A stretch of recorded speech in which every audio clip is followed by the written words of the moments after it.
ಶ್ರೀ ರುದ್ರೇಶ್ವರ ಪ್ರೌಢಶಾಲೆಯ ಮಕ್ಕಳು 8ನೇ ತರಗತಿ ಮಕ್ಕಳು ಕನ್ನಡ ಪಠ್ಯಪುಸ್ತಕದ ಮೊದಲನೇ ಪದ್ಯ ಕನ್ನಡಿಗರ ತಾಯಿ ಇದನ್ನ ಚಟುವಟಿಕೆ ರೂಪದಲ್ಲಿ ಮಾಡಿ ತೋರಿಸ್ತಾರೆ.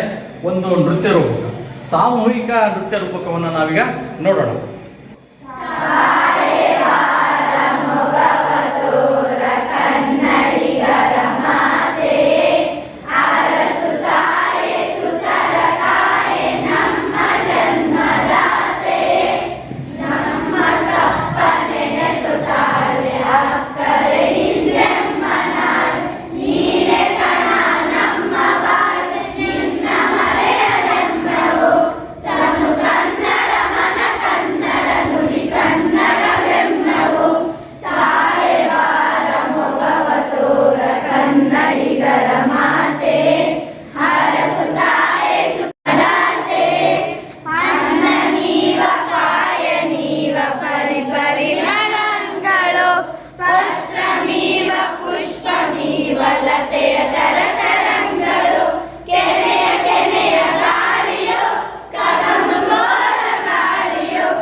ರಾಷ್ಟ್ರಕವಿ ಎಂ ಗೋವಿಂದ ಪೈರವರ ಕೃತಿಕಾರರ ಪರಿಚಯವನ್ನು ತಿಳಿಸುತ್ತೇನೆ.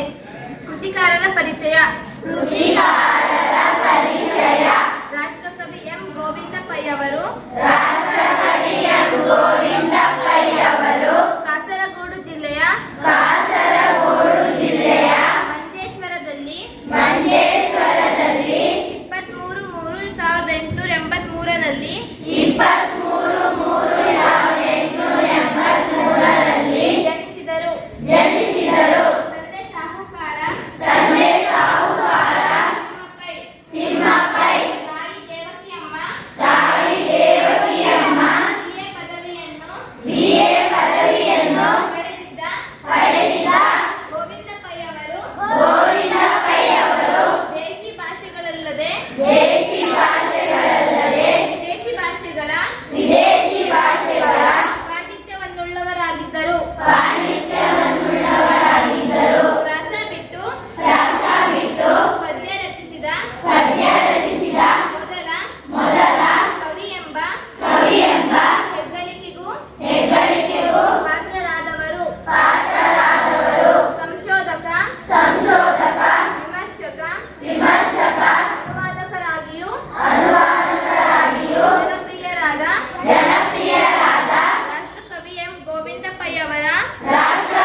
ಸರ್ಕಾರ ರಾಷ್ಟ್ರಕವಿ ಬಿರುದು ನೀಡಿ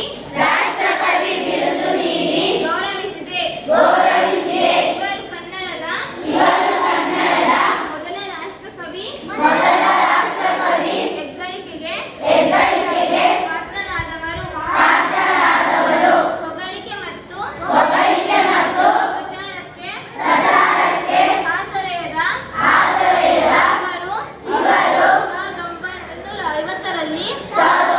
1950ರಲ್ಲಿ ಬೊಂಬಾಯಿಯಲ್ಲಿ ನಡೆದ ಕನ್ನಡ ಸಾಹಿತ್ಯ ಸಮ್ಮೇಳನದ ಅಧ್ಯಕ್ಷತೆ ವಹಿಸಿದ್ದರು. 6-9-1963ರಲ್ಲಿ ಗೋವಿಂದ ಪೈ ಅವರು ದೈವಾಧೀನರಾದರು. ಪ್ರಸ್ತುತ ಪದ್ಯವನ್ನು ಎನ್.ಎಸ್. ರಘುನಾಥ ಅವರು ಸಂಪಾದಿಸಿರುವ ಶತಮಾನದ ಮಕ್ಕಳ ಸಾಹಿತ್ಯ ಸಂಕಲನದಿಂದ ಆರಿಸಿ ಸಂಪಾದಿಸಿ ನಿಗದಿಪಡಿಸಿದೆ. ಧನ್ಯವಾದಗಳು. ಕನ್ನಡಿಗರ ತಾಯಿ ಪದ್ಯದ ಪ್ರವೇಶ. ಜಗತ್ತಿನಲ್ಲಿರುವ ಎಲ್ಲಾ ಭಾಷೆಗಳಲ್ಲಿಯೂ ನಾಡು ನುಡಿಯ ಮೇಲಿನ ಅಭಿಮಾನವು ಆಯಾಯ ಭಾಷೆಯ ಸಾಹಿತ್ಯದ ಎಲ್ಲ ಪ್ರಕಾರಗಳಲ್ಲಿಯೂ ಅಭಿವ್ಯಕ್ತಗೊಂಡಿದೆ. ಇವು ಜನಸಾಮಾನ್ಯದ ಅಮೃತಧಾರೆಗಳಾಗಿವೆ. ನಾಡು ನುಡಿಯ ಆತ್ಮಾಭಿಮಾನದಿಂದ ಕೂಡಿದ ದೇಶಾಭಿಮಾನವು ನಾಡಿನ ಏಳಿಗೆಗಾಗಿ ನುಡಿಯುವಂತೆ ನಮ್ಮೆಲ್ಲರನ್ನು ಪ್ರೇರೇಪಿಸುತ್ತವೆ. ಭವ್ಯ ಪರಂಪರೆಯುಳ್ಳ ಕರುನಾಡ ಅನೇಕ ಪ್ರಾಂತ್ಯಗಳಲ್ಲಿ ಹರಿದು ಹಂಚಿ ಹೋಗಿದ್ದ ಕಾಲದಲ್ಲಿ ಕರ್ನಾಟಕ ಏಕೀಕರಣದ ಕನಸನ್ನು ಕಂಡವರು ಅನೇಕ. ಕನ್ನಡದ ಮಕ್ಕಳೆಲ್ಲ ಒಂದಾಗಿ ಬನ್ನಿ.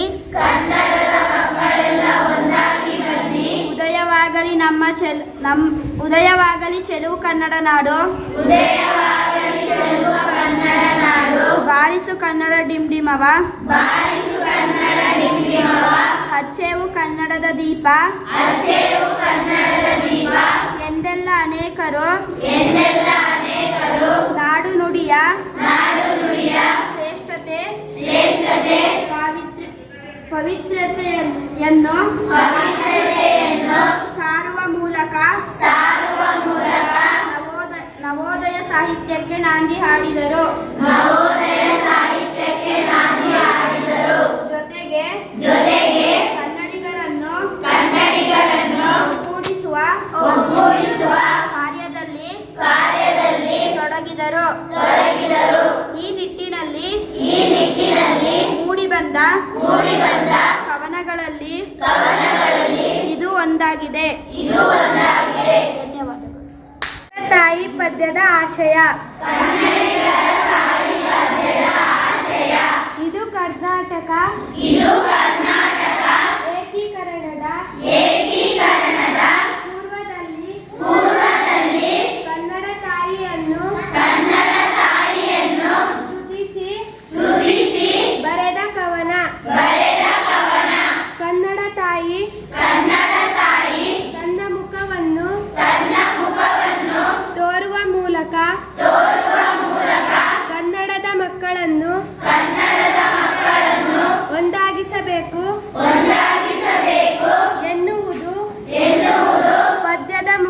ಆಶಯ. ಕನ್ನಡ ನಾಡಿನಲ್ಲಿ ಎಲ್ಲ ಸಂಪತ್ತು ಇದೆ. ತಾಯಿಯ ಮುಖ ಕಂಡಾಗ ಅದೆಲ್ಲವೂ ಗೋಚರವಾಗುತ್ತದೆ. ಹೀಗೆ ಗೋಚರಿಸಿದಾಗ ಮಾತ್ರ ಕನ್ನಡ ತಾಯಿಯ ಕೀರ್ತಿ ಜಗತ್ತಿನಾದ್ಯಂತ ಪಸರಿಸಲು ಸಾಧ್ಯ. ಅದಕ್ಕಾಗಿ ಕನ್ನಡ ತಾಯಿ ಎಲ್ಲರ ನಡೆ ನುಡಿ ಆಚಾರ ವಿಚಾರಗಳಲ್ಲಿ ನೆಲೆಯಾಗಬೇಕು. ಕನ್ನಡ ತಾಯಿ ಜನ್ಮದಾತೆಗೆ ಸಮನಾಗಿರುವುದರಿಂದ ಅವಳ ಹರಕೆ ಹಾರೈಕೆ ನಮಗೆ ಶ್ರೀರಕ್ಷೆ. ಕನ್ನಡಿಗರಿಗೆ ಕನ್ನಡವೇ ಉಸಿರು. ಕನ್ನಡಿಗರ ಧಮನಿಧಮನಿಗಳಲ್ಲಿಯೂ ಕನ್ನಡವೇ ಉಸಿರಾಗಬೇಕು. ಕನ್ನಡ ನಾಡು ನುಡಿಯ ಶ್ರೇಷ್ಠತೆ ಭವ್ಯ ಪರಂಪರೆ ಇತಿಹಾಸ ಪ್ರಾಕೃತಿಕ ಸಾಹಿತ್ಯಿಕ ವಾಸ್ತುಶಿಲ್ಪಗಳ ಭವ್ಯತೆಯಿಂದ ಜಗತ್ತಿನೆಲ್ಲೆಡೆ ಹರಡಬೇಕೆಂಬುದು ಕವಿಯ ಆಶಯವಾಗಿದೆ. ಧನ್ಯವಾದಗಳು.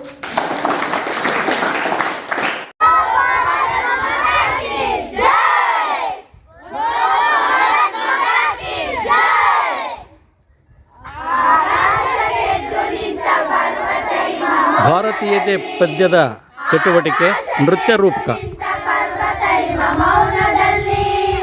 ಕರಾವಳಿಗೆ ಮುತ್ತ ನೀಡುವ ಬೆರ್ದೆರೆಗಳ ಗಾನದಲ್ಲಿ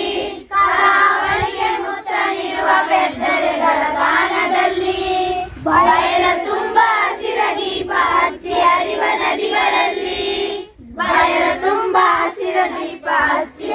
ನದಿಗಳಲ್ಲಿ ನೀರಿಯಲ್ಲಿ ಹೊಗೆ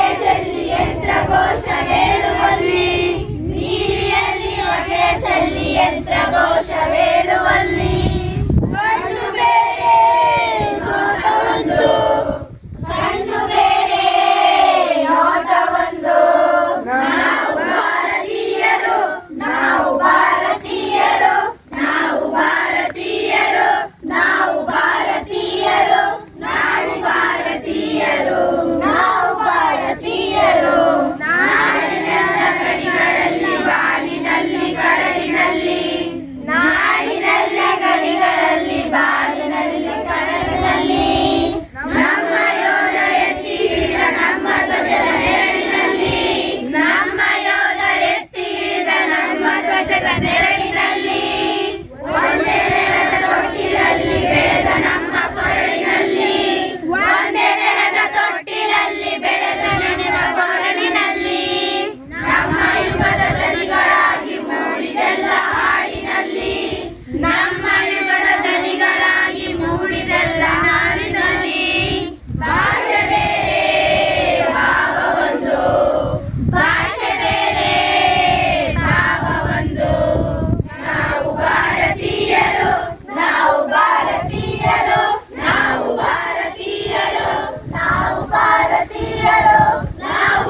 बोलो भारत माता की, बोलो भारत माता की।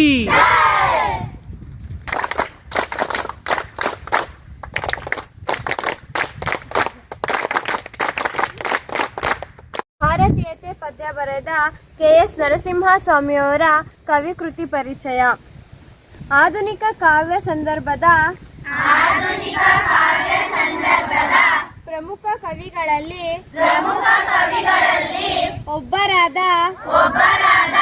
ಕೆ.ಎಸ್. ನರಸಿಂಹಸ್ವಾಮಿ ಅವರು 26/1/1915ರಲ್ಲಿ ಮಂಡ್ಯ ಜಿಲ್ಲೆಯ ಕೃಷ್ಣರಾಜಪೇಟೆ ತಾಲೂಕಿನ ಕಿಕ್ಕೇರಿಯಲ್ಲಿ ಜನಿಸಿದರು. ಇವರ ಮೊದಲ ಕವನ ಸಂಕಲನ ಮೈಸೂರು ಮಲ್ಲಿಗೆ 1943ರಲ್ಲಿ ಪ್ರಕಟವಾಯಿತು. ಇವರ ಶಿಲಾಲತೆ ಐರಾವತ ನವಪಲ್ಲವ ಇರುವಂತಿಗೆ ದೀಪದ ಮಲ್ಲಿ ಮನೆಯಿಂದ ಮನೆಗೆ ತೆರೆದ ಬಾಗಿಲು ಮೊದಲಾದ ಕವನ ಸಂಕಲನಗಳನ್ನು ರಚಿಸಿದ್ದಾರೆ. 1977ರಲ್ಲಿ ಇವರ ತೆರೆದ ಬಾಗಿಲು ಎಂಬ ಕವನ ಸಂಗ್ರಹಕ್ಕೆ ಕೇಂದ್ರ ಸಾಹಿತ್ಯ ಅಕಾಡೆಮಿ ಪ್ರಶಸ್ತಿ ಲಭಿಸಿದೆ. 1990ರಲ್ಲಿ ಮೈಸೂರಿನಲ್ಲಿ ನಡೆದ ಅಖಿಲ ಭಾರತ ಕನ್ನಡ ಸಾಹಿತ್ಯ ಸಮ್ಮೇಳನದ ಅಧ್ಯಕ್ಷರಾಗಿದ್ದರು. ಇವರ ದುಂಡು ಮಲ್ಲಿಗೆ ಕವನ ಸಂಕಲನಕ್ಕೆ ಕರ್ನಾಟಕ ಸರ್ಕಾರದ ಪ್ರತಿಷ್ಠಿತ ಪಂಪ ಪ್ರಶಸ್ತಿ ಲಭಿಸಿದೆ. ಇವರನ್ನು ಕನ್ನಡ ಸಾಹಿತ್ಯ ಕ್ಷೇತ್ರದಲ್ಲಿ ಪ್ರೇಮ ಕವಿ ಎಂದೇ ಗುರುತಿಸಿದೆ. 2004ರಲ್ಲಿ ದೈವಾಧೀನರಾದರು. ಪ್ರಸ್ತುತ ಭಾರತೀಯತೆ ಕವನವನ್ನು ಕೆ.ಎಸ್. ನರಸಿಂಹಸ್ವಾಮಿ ಅವರು ನವಪಲ್ಲವ ಕವನ ಸಂಕಲನದ ಇಂದ ಆರಿಸಿಕೊಂಡಿದೆ. ಧನ್ಯವಾದಗಳು. ಪದ್ಯದ ಪ್ರವೇಶ. ಆಧುನಿಕ ಕನ್ನಡ ಸಾಹಿತ್ಯದ ಕಾವ್ಯ ಪರಂಪರೆಯಲ್ಲಿ ನವೋದಯ ನವ್ಯ ಪ್ರಗತಿಶೀಲ ಬಂಡಾಯ ಮತ್ತು ದಲಿತ ಎಂಬ ವಿವಿಧ ಮಜಲುಗಳಿವೆ. ನವೋದಯ ಕವಿತೆಗಳಲ್ಲಿ ಪ್ರಾಕೃತಿಯ ವರ್ಣನೆ ರಾಷ್ಟ್ರೀಯತೆ ಮತ್ತು ಸಾಂಸ್ಕೃತಿಕ ಹಿರಿಮೆಯನ್ನು ಕವಿಗಳು ತಮ್ಮ ಕವಿತೆಗಳಲ್ಲಿ ಅನಾವರಣಗೊಳಿಸುವುದು ಒಂದು ಮುಖ್ಯ ವಸ್ತುವಾಗಿದೆ. ಅದಕ್ಕೊಂದು ಉತ್ತಮ ಉದಾಹರಣೆ ಈ ಕವಿತೆಯಾಗಿದೆ. ಧನ್ಯವಾದಗಳು. ಪದ್ಯದ ಆಶಯ. ಭಾರತೀಯತೆ ಕವನದಲ್ಲಿ ಕವಿ ಭಾರತೀಯ ಏಕತೆಯನ್ನು ಕುರಿತು ಅಭಿಮಾನದಿಂದ ಹೇಳಿದ್ದಾರೆ. ಭಾರತ ದೇಶದ ಪ್ರಾಕೃತಿಕ ಸೌಂದರ್ಯ, ಜನರ ಜೀವನ ಶೈಲಿ, ಸಾಂಸ್ಕೃತಿಕ ಪರಂಪರೆ, ಭಿನ್ನತೆಯಲ್ಲಿ ಏಕತಾ ಭಾವ, ದೇಶಭಕ್ತಿ, ತ್ಯಾಗ, ಪರೋಪಕಾರ ಬುದ್ಧಿ ಮುಂತಾದ ಉತ್ಕೃಷ್ಟ ಗುಣಗಳನ್ನು ಕವಿ ಇಲ್ಲಿ ವಿಷದಿಸಿದ್ದಾರೆ. ಧನ್ಯವಾದಗಳು.